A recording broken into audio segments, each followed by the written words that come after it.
President Donald Trump and Deputy Chief of Staff Stephen Miller set a goal of deporting 1 million undocumented immigrants each year, a staggering number that would require a massive expansion of immigration enforcement. Trump's big, beautiful bill delivered just that, throwing roughly $170 billion to the administration's immigration restriction program, including $45 billion for new detention centers and $30 billion to hire 10,000 new ICE officers. ICE will now become the largest law enforcement agency in the country.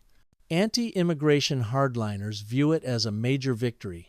But as ICE transforms into a massive, ununiformed, masked domestic army, one that critics fear will have carte blanche to arrest, detain, and deport persons without cause or due process, whether they enjoy legal status or not, there's reason to believe it could backfire. Think what you will of the administration's immigration agenda, but there is little denying that mass deportations on the scale that Trump and Miller envision will necessarily require brute displays of force that may shock the public conscience, even among people who theoretically support the broader goals. We've already seen signs of what's to come, like when, according to eyewitness accounts, around 30 heavily armed ICE agents raided Buona Forchetta, a family-owned Italian restaurant in San Diego's South Park, handcuffing 4 immigrant workers and using flashbang grenades against civilians. Or the scene in Los Angeles earlier this summer where the administration deployed guardsmen and active-duty military and ICE arrested over 1,600 persons, including workers at car washes and farms, even people making lawful appearances in immigration court. Or the case of Carol Mayorga, a Hong Kong-born waitress and mother of 3 whom ICE seized during what she believed was a routine document renewal appointment in late April, triggering her rural Missouri community, largely supportive of Trump, to rally with petitions, fundraisers, and public protests that ultimately led to her release in early June. These displays of force and excess help explain why the American public, which broadly approved of Trump's tough stance on immigration during the 2024 election, is shifting the other way. A recent CNN poll shows 55% think Trump has gone too far in his pursuit of undocumented immigrants, up 10% since February. And as raids ramp up across the country, the gap between Trump's rhetoric about rounding up terrorists and gang members and the reality of deporting normal, everyday people who are upstanding members of their communities will only grow starker.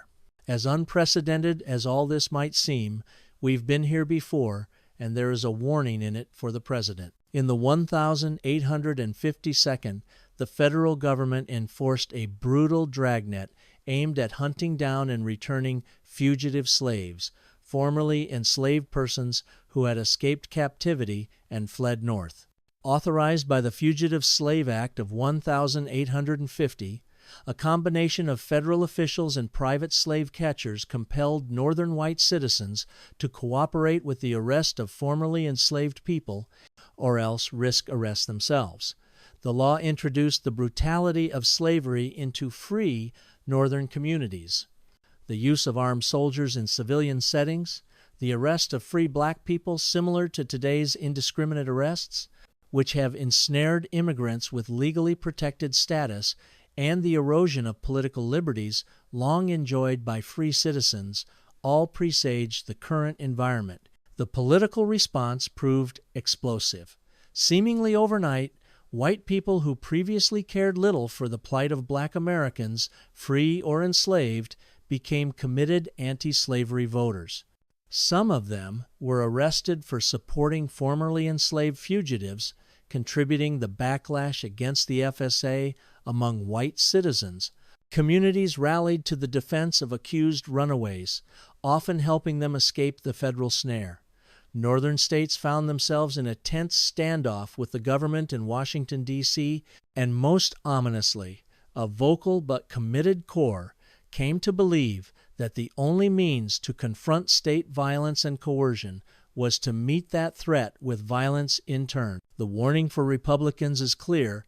As Trump's anti-immigrant raids become increasingly militarized, dramatic, and disruptive to everyday life, MAGA could lose its supposed mandate to crack down on immigration. Republicans may suffer for it in 2026 if their newfound strength in Latino and Asian communities erodes, and if swing district voters recoil at the chaos these raids are already visiting on their communities. Worse, it could further inflame an already dangerous political environment and even turn deadly, as it did in the past. In the wake of the Mexican-American War, 1846 to 1848, the United States acquired vast new Western territories, an expansion that reignited the national debate over slavery and threatened to pull the country apart.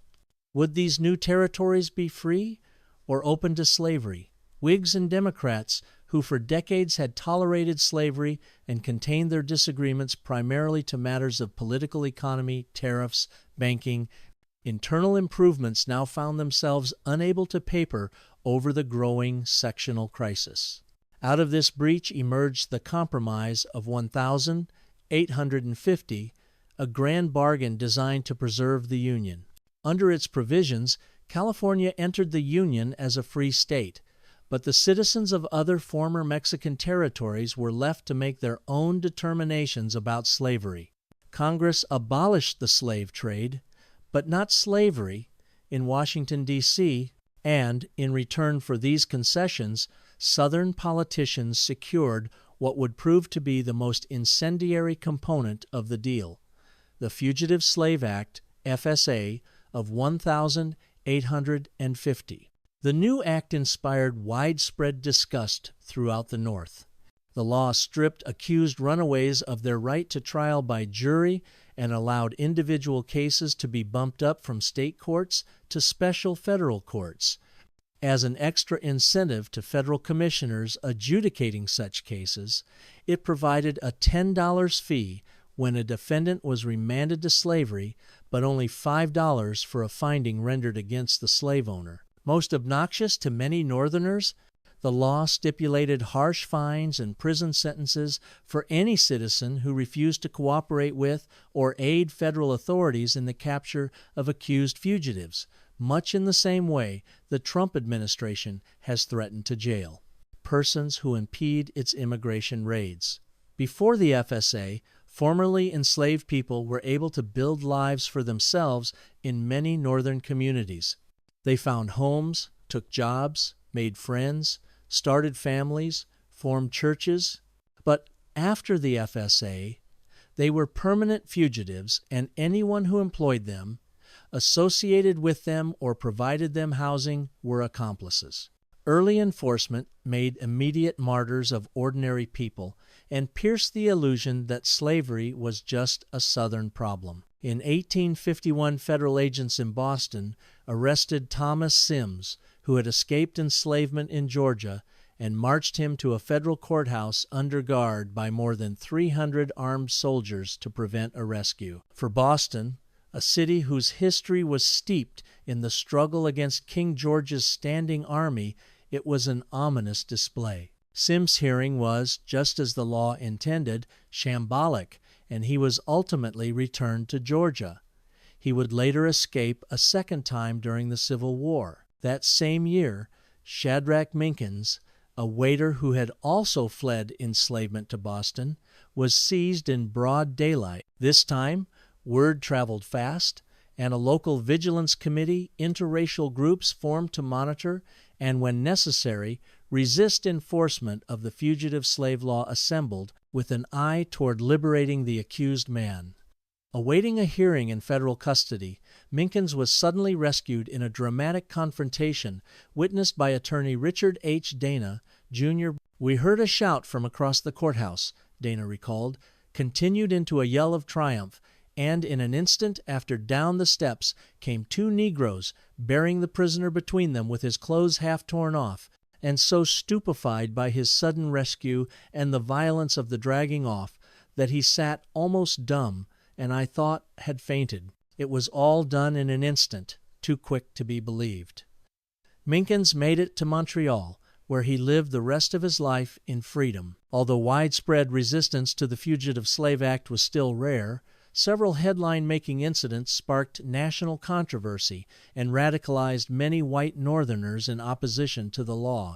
In Milwaukee, the local U.S. Marshal joined forces with a plantation owner from Mississippi to arrest Joshua Glover, a local free man of color whom the slave owner claimed was a runaway. Without showing legal authority, a newspaper account explained, the agents broke open Glover's house, entered, and presented a pistol to his head.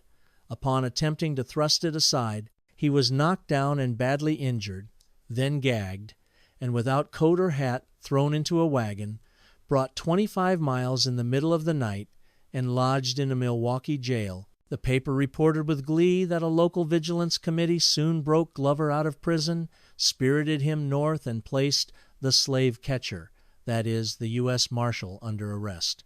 In Boston, public outrage erupted when two men from Georgia attempted to capture William and Ellen Craft, a formerly enslaved couple who had escaped to freedom and achieved celebrity in abolitionist circles. There was no confusion over their identity. Everyone knew who they were, but Bostonians refused to allow their rendition. While the crowd held the captors at bay, the white abolitionist clergyman Theodore Parker and his allies secretly arranged the Crafts' escape to Canada. As the federal government grew more heavy-handed in its enforcement, many white Northerners, including a majority who did not consider themselves abolitionists, found their own politics shifting quickly. When federal marshals apprehended Anthony Burns in Boston in 1854, members of the city's Vigilance Committee convened at Faneuil Hall and declared, "Resistance to tyrants is obedience to God." Armed with axes and pistols, they marched to the courthouse, where a violent clash left one federal officer dead. In response, President Franklin Pierce, a Northern Democrat, deployed both the U.S. Army and Navy to ensure Burns's return to Virginia at an extraordinary cost of $100,000, about $5. $6 million in 2025 dollars. As troops escorted the fugitive through Boston's streets, church bells tolled in mourning, and residents displayed their protest by flying American flags upside down. I saw the lawyers' offices hung in black, one bystander wrote. I saw the cavalry, artillery, Marines, and police, 1,000 strong, escorting with shotted guns one trembling colored man to the vessel which was to carry him to slavery. I heard the curses, both loud and deep, poured over these soldiers. I saw the red flush in their cheeks as the crowd yelled at them, "Kidnappers! Kidnappers!" Even conservative cotton Whigs, New England businessmen, and politicians with deep Southern ties found the scene intolerable. George Hillard, a prominent attorney who witnessed the arrest, later confided, "When it was all over and I was left alone in my office, I put my face in my hands and wept. I could do nothing less." His fellow townsman, Amos Lawrence, echoed the sentiment. "We went to bed one night, old-fashioned, conservative, compromise Union Whigs, and waked up stark mad abolitionists." Unsurprisingly, some black abolitionists, like Frederick Douglass, himself formerly enslaved, came to welcome armed resistance to the fugitive slave law, encouraging free black Americans and their white sympathizers to greet slave catchers with a hospitality befitting the place and occasion. More specifically, they should be murdered in your streets. He was a peace man, he insisted, but white men who willingly acted as bloodhounds, hunting down human beings to return them to slavery, had no right to live. "I do believe that 2 or 3 dead slaveholders will make this law a dead letter," Douglass wrote. He was not alone.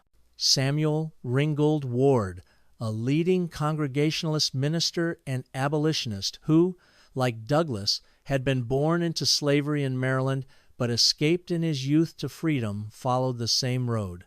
He preached the right and duty of the oppressed to destroy their oppressors.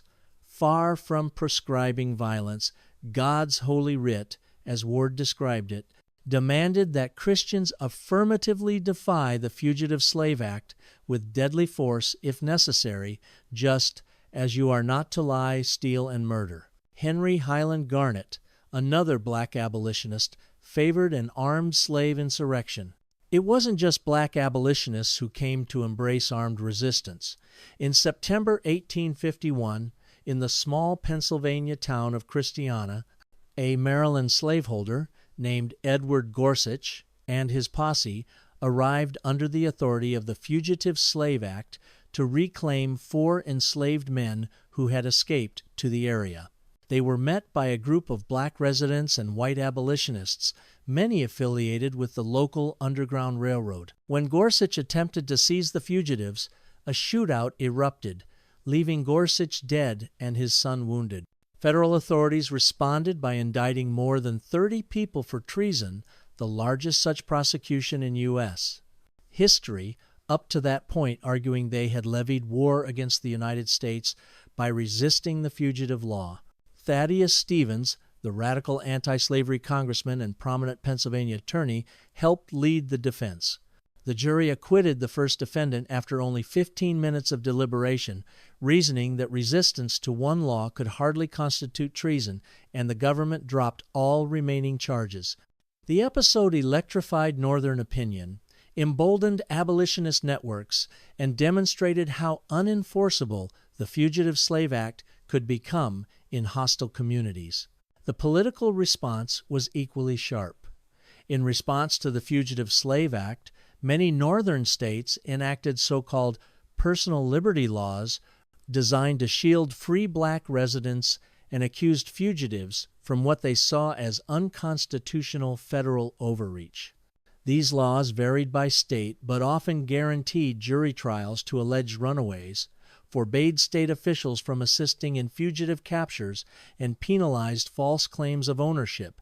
Much in the same way that some cities today have passed sanctuary laws, northern states sought to assert state and local prerogatives in law enforcement. While they did not abolish the federal fugitive law, they sought to blunt its enforcement and, in the eyes of Southern politicians, amounted to deliberate nullification, further inflaming sectional tensions in the 1,852nd. If the Fugitive Slave Law was the shot, the Kansas-Nebraska Act of 1,854 was the chaser. It abrogated the long-standing Missouri Compromise and opened up vast territories in the West to slavery. By then, many ordinary white citizens became convinced that the slave power would stop at nothing to expand and enforce human bondage, and that it would trample over the rights of free black and white persons to do so. By 1854, that anger and moral outrage had curdled into militancy, with many Northerners willing to meet Southern violence, with violence in turn John Brown among them, rather than cede another inch to slavery's advance.